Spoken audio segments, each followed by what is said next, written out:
Assalamualaikum warahmatullahi wabarakatuh. Saya Horida Ulfa, NIM 12304183060. Video ini dibuat untuk memenuhi syarat ujian akhir semester mata kuliah psikolinguistik. Karakteristik anak usia sekolah dasar. Kemampuan berpikir berkembang dari konkret menuju abstrak. Anak harus siap, tidak boleh dipaksakan menuju tahap perkembangan berikutnya. Anak itu belajar melalui pengalaman langsung. Anak di usia sekolah dasar itu mempunyai keunikan. Dari egosentris mulai berempati, bahasa harus efektif dan mudah dimengerti. Bagaimana anak di usia sekolah dasar itu belajar?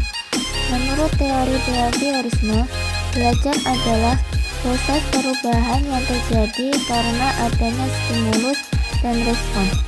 Untuk itu, guru harus menciptakan stimulus-stimulus tertentu. Jadi, anak itu menerima stimulus atau respon ketika mendengarkan guru yang sedang menjelaskan. Implikasi dari teori behavioristik. Pengembangan kurikulum yang berorientasi tujuan.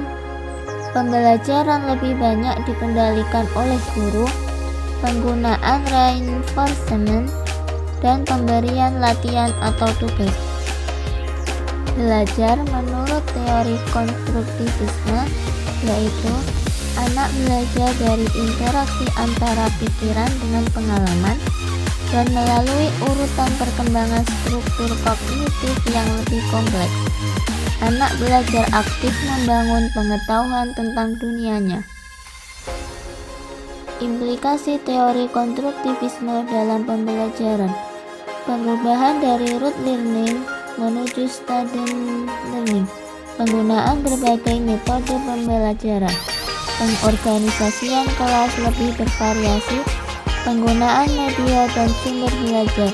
Penggunaan papan display untuk memajang hasil karya siswa. Selanjutnya, teori belajar konstruktivisme sosial. Teori belajar ini lebih menekankan pada pentingnya konteks sosial dan interaksi dengan orang lain dalam proses belajar siswa. Ada dua teori ini. Yang pertama, CPD, Zone of Proximal Development, dan peranan konteks sosial dan kebudayaan. Implikasi teori konstruktivisme sosial diterapkan di sekolah dasar awal tahun 80-an dalam bentuk metode kerja kelompok, pemecahan masalah secara kolaboratif, diskusi, review pengalaman yang dipelajari. Belajar anak juga dipengaruhi oleh faktor-faktor. Yang pertama, faktor individual, yaitu ditandai dengan kematangan atau pertumbuhan, inteligensi, latihan dan ulangan, sifat-sifat pribadi anak sekolah dasar, dan motivasi belajar. Yang kedua, dipengaruhi oleh faktor eksternal, ditandai dengan keadaan keluarga anak, masyarakat kelompok yang sebaya, tokoh idola anak, dan tuntutan bahan pelajaran oleh guru.